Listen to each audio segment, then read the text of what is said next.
Hey everyone, okay, let's dive right into this. If you're gearing up for your CCNA, your Network Plus exams, or honestly, if you just really want to understand the nuts and bolts of how the internet actually works, you are absolutely in the right place. Consider this explainer your high-yield, no-fluff study session. Today, we're totally demystifying the TCP/IP internet layer.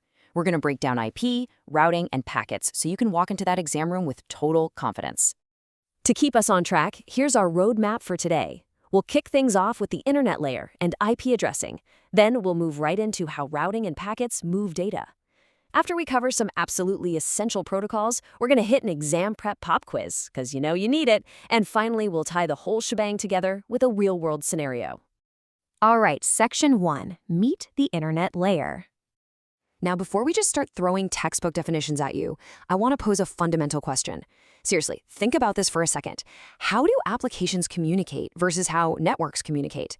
Like, when you open up a web browser, is that the exact same type of communication as your home router talking to your internet service provider? Keep that in the back of your mind. So here's the deal. The transport layer, which includes protocols you've probably heard of like TCP and UDP, is all about app-to-app communication. It makes sure your specific web browser gets the exact data it asked for. But the internet layer? That's a whole different ballgame. It's all about network-to-network communication. It literally doesn't care about the application at all. Its only job is routing data from your local network across the entire globe. I absolutely love this analogy. Think of it like a global postal service. IP is the address system, and TCP is the delivery tracking system. The Internet Protocol, or IP, just slaps the destination address on your data and sends it out the door. It's TCP that actually stands by, tracking the package, making sure it arrives perfectly intact and in the right order. But for our purposes today, we are focusing entirely on that crucial address system. Which brings us to Section 2, IP addressing. Okay, by definition, an IP address is simply the unique digital identity of a device on a network. Whether we're talking about your smartphone, your smart TV, or some massive server sitting in a data center somewhere, it has to have an IP address. Without this logical identity, the internet layer literally can't do its job. It wouldn't know where data is coming from, and it sure wouldn't know where to send it. But as the internet exploded in popularity, we hit a massive roadblock.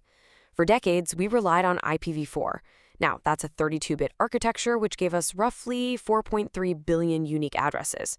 Which, sounds like a ton, right? But just think about how many devices you own right now. We literally ran out of IPv4 addresses. There were none left. So the networking world had to invent IPv6, this massive 128-bit architecture, just to make sure we have enough addresses to keep the internet growing. All right, moving right along to Section 3, routing and packets. Let's ground this in reality with a geographical question. Say you're sitting in a cafe in Istanbul with your laptop, and you search for something on Google. How does your data physically get from Istanbul all the way to a server in the USA? I mean, it's not just traveling down one giant straight cable under the ocean, right? It happens through routing. Routing is essentially the core function of figuring out the absolute best, most efficient path for data to travel across a bunch of different networks. And the devices pulling this off, those are routers. Honestly, you can just think of routers as incredibly fast, super smart postal workers stationed at intersections all over the world. Your data hops from your home modem to your ISP's router to an international router, just bouncing from point to point until it finally hits the USA. But here's the kicker. Your data isn't sent as one massive chunk. At the internet layer, data is chopped up and travels as what we call packets. Every single packet contains 3 critical pieces of information: the source IP, which is where it came from, the destination IP, where it's trying to go, and the payload, which is the actual data itself, like a tiny fragment of an image or an email. Let's jump into Section 4, essential protocols. Now, IP is totally the star of the show, but it definitely doesn't work alone. Let's test your logic for a second. We just established that an IP address is a logical identity, meaning it can change depending on what network you're connected to. So, how does the local network actually find the exact physical piece of hardware to deliver the data? And on top of that, if a router drops a packet, how does the network even report that error? IP is stateless, so it's not tracking any of that on its own. Well, for error reporting and diagnostics, we bring in ICMP, the Internet Control Message Protocol. If you've ever opened up a terminal and used the ping or traceroute commands to see if a website is up, you are relying 100% on ICMP. And to solve that physical identity mystery, we use ARP, the Address Resolution Protocol. ARP is super cool because it basically bridges the gap between layer 3 and layer 2. It translates that logical IP address into a permanent physical MAC address, so the data can actually enter your specific network card.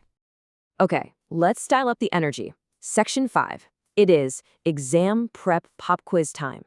So the absolute crucial point of this explainer is applying what we've learned to the actual questions an instructor or a certification exam is going to throw at you. Here's a classic, highly tested question. What is the primary difference between a router and a switch? Take a second. I mean, they both connect devices, right? But how do they fundamentally differ? Here is the definitive answer you need to know. A router operates at layer 3, the internet layer. Its entire job is to connect different networks together and make routing decisions based on IP addresses. A switch, on the other hand, operates down at layer 2, the network access layer. A switch connects devices within the same local network, and it relies on those physical MAC addresses we literally just talked about. All right, let's try a slightly more advanced one. Imagine a router makes a mistake, and a packet just gets stuck, bouncing back and forth between two routers in this endless loop. What actually prevents that lost data packet from looping around the internet forever and eventually crashing the whole global network? The answer is this brilliant little mechanism called TTL, or time to live. Basically, every single packet has a TTL value stamped on it. Every time that packet passes through a router, the router subtracts 1 from the TTL. If that number hits 0 before it reaches its destination, the router just drops the packet and deletes it entirely. And, tying it back to our protocols from earlier, it then uses ICMP to shoot an error message back to the sender. Boom, no infinite loops allowed. Finally, Section 6, Real-World Scenario. Let's see how all this builds together in the real world, like when you load a YouTube video on your phone. Step 1, your browser requests the video. Step 2, DNS kicks in to find YouTube's specific IP address. Step 3, the internet layer takes over, chopping that request into packets and slapping your source IP and YouTube's destination IP on the headers. Step 4, routers all across the global network read those IPs and guide the packets along the fastest path. And finally, Step 5, the YouTube server gets those packets and responds, sending the video data right back through that exact same routing process. It's like a highly choreographed dance. To wrap up our explainer today, I really want to leave you with this final provocative thought. What would happen to the world if the internet layer just disappeared tomorrow? Honestly, without IP addresses and without routers making those split-second decisions, no two networks could ever communicate again. The internet as we know it would instantly shatter into millions of isolated, silent little networks. It truly is the unsung hero of our modern world. All right, thank you so much for hanging out with me for this deep dive. Keep crushing your exam prep, and I'll catch you in the next explainer.